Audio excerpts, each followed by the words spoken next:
એક યુગલ મારી ચેમ્બરમાં પ્રવેશ્યું. મેં પૂછ્યું, બોલો શું તકલીફ છે? એમાં કામિનીબેન બોલી ઉઠ્યા કે આ વિક્રમને ઘણી તકલીફ છે. અને વિક્રમભાઈ બોલી ઉઠ્યા, તકલીફ મને નથી, કામિનીબેનને છે. મેં કહ્યું, એક જણ બહાર બેસો, હું એક પછી એક બંનેને સાંભળીશ. પહેલો વારો કામિનીબેનનો હતો. કામિનીબેને કહ્યું, ડૉક્ટર સાહેબ, મેં ઝીણવટભરી રીતે ધ્યાનથી નજર રાખી છે અને નોંધ્યું છે કે વિક્રમ આજકાલ સારી ચાલચલગતનો રહ્યો નથી. આમ પણ પત્ની 40માં પ્રવેશે એટલે પુરુષો એમ માને કે એ વસૂકી ગઈ છે, એટલે આડે અબડે નજર ફેરવવા માંડે અને ગુલાટો મારવા માંડે. એ સિવાય એમનો બીજો કોઈ ધંધો નહીં. વિક્રમને આવા 4-5 લફરા છે જે મેં પકડ્યા છે. સાહેબ, વિક્રમની તમે એવી દવા કરો કે ગુલાટ મારવાનું બંધ કરે. એમ માનો ને કે એની કામેચ્છા ખતમ થઈ જાય ને નપુસક બનાવી નાખો સાવ, એટલે આ બધા ધંધા એના બંધ થઈ જાય. મેં કહું, કામિનીબેન, આ પ્રકારના કેટલી સ્ત્રીઓ સાથે એમના સંબંધ છે? કામિનીબેન કહ્યું કે એક તો સામેવાળી સ્ત્રી છે, એ કેતકી. અમે 2 જણા ઘરમાં બેઠા હોઈએ અને એમનું ધ્યાન સામેના ફ્લેટમાં જ હોય. એ ફ્લેટનો દરવાજો ખોલે એટલે કામિની સામે એની ગેલેરીમાં આટા મારતી જ જોવા મળે. વિક્રમભાઈ જ્યારે ઓફિસમાંથી આવે ત્યારે સાંજના હોર્ન જોર જોરથી વગાડતા આવે અને કામિનીબેન ગલીમાં બહાર ઊભા જ હોય. અરે એટલું જ નહીં, એ મેં એવું પણ નોંધ્યું છે કે બપોરે 2 થી 2:30 ગાળામાં વિક્રમભાઈને રિસેસ હોય છે. આ દરમિયાન કામિનીબેનના ઘરમાં ફોન રણકતો જ હોય. એક વખત તપાસ કરવા મેં 2 થી 2:30 ગાળામાં વિક્રમભાઈને ફોન કર્યો તો એમને મને એમ કહ્યું કે હું બહુ કામમાં વ્યસ્ત છું, અત્યારે વાત નહીં થાય. અને પછી તરત જ કેતકીના ઘેર રિંગ વાગી. મને સમજાઈ ગયું કે એમનું મહત્વનું કામ કયું હતું. અરે આવા તો કેટલાય પુરાવા મારી પાસે છે. મેં 2 જણને રંગે હાથ પકડી લીધા છે. મેં કહ્યું, રંગે હાથ પકડ્યા છે એટલે ક્યાંક એકાંતમાં બંને જણા કંઈક કરતા ઝડપાઈ ગયા છે એવું છે? એટલે કામિનીબેને કહ્યું, ના, એવું તો નથી. એકાંતમાં તો મેં કંઈ પકડ્યા નથી, પણ એકબીજા સામે જે ઈશારા કરતા હોય છે એનાથી મને ખાતરી થઈ ગઈ છે કે એ લોકો બહાર ચોક્કસ ક્યાંક મળે છે. અને જુઓ ડૉક્ટર સાહેબ, આવું એકાદું જો લફરું હોય ને તો હું પણ એના ઉપર બહુ ધ્યાન આપું ને એવી નથી. પણ હવે દૂધ લેવા માટે બહાર જાય છે, ત્યાં એટલી બધી વાર કરે છે. મેં એવું સાંભળ્યું છે કે દૂધવાળી જોડે પણ એ કંઈક ઈલું કરતા હોય છે. અમારા જ ફ્લેટમાં ઉપર એક છોકરી FYમાં ભણે છે.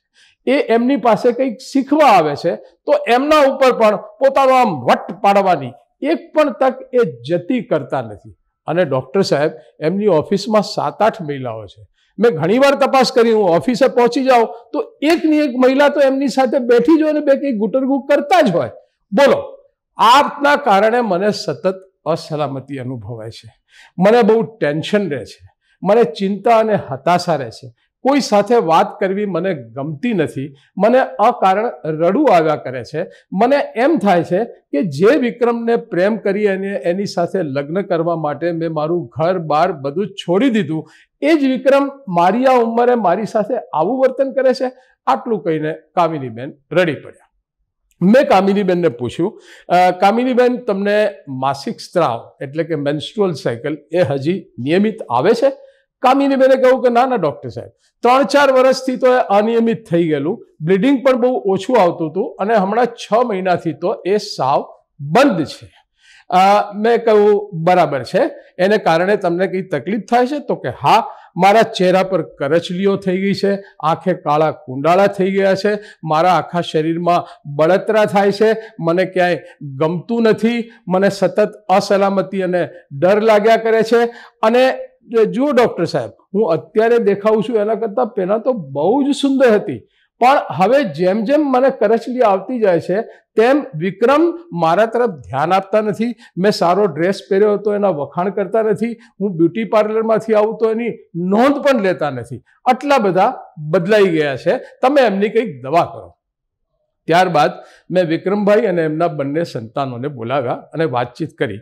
વાત એમ હતી કે વિક્રમભાઈ અને કામિનીબેનના લવ મેરેજ થયા હતા વિક્રમભાઈ પત્નીને ખૂબ પ્રેમ કરતા હતા, એમની સંભાળ રાખતા હતા, એમનું ધ્યાન રાખતા હતા, એમના વખાણ કરતા હતા, એમની કોઠાસૂઝના, એમની રસોઈના બધાના હંમેશા વખાણ કરતા હતા. પણ છેલ્લા 1-1.5 વર્ષથી બાળકોએ એવું કહ્યું કે પપ્પાને કોઈ સાથે લફરું ન હોવા છતાં પણ મમ્મી સતત એમના પર શંકા કર્યા કરે છે, ગુસ્સો કરે છે અને ક્યારેક વાત મારામારી સુધી પણ પહોંચી જાય છે. કામિનીબેનની વાત કામિનીબેન પાસેથી વિક્રમભાઈ અને એમના સંતાનો પાસેથી જાણ્યા પછી મેં વિક્રમભાઈને બોલાવીને કહ્યું કે જુઓ, કામિનીબેન મેનોપોઝલ સિન્ડ્રોમના શિકાર છે.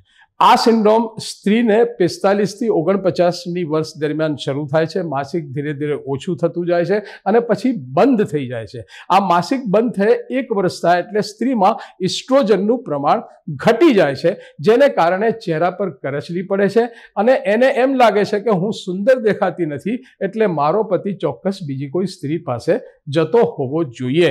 હકીકતમાં આ એક પ્રકારની બીમારી છે જેને હોર્મોન રિપ્લેસમેન્ટ થેરાપી અથવા એન્ટી ડિપ્રેશન્સ દવાઓ આપવાથી સંપૂર્ણપણે કાબૂમાં લાવી શકાય છે.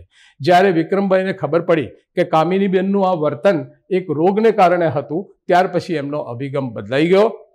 કામિનીબેનની દવાઓ શરૂ થઈ અને બંને જણ વચ્ચે દાંપત્ય જીવન સુમધુર રીતે ચાલવા માંડ્યું. મિત્રો, ઋતુકાળ નિવૃત્તિ એટલે મેનોપોઝલનો ગાળો સ્ત્રીના જીવનનો એક બહુ જ નાજુક ગાળો હોય છે. આ સમય દરમિયાન સ્ત્રીને સાચવી લેવાની જરૂર હોય છે. જરૂર હોય છે એને પ્રેમની, આત્મીયતાની અને હૂંફની. જો એ પૂરેપૂરું જીવનસાથી તરફથી આપવામાં આવે તો ફરીથી મુગ્ધાવસ્થા જેવો પ્રેમ બંને વચ્ચે પાંગરી શકે છે. નમસ્કાર.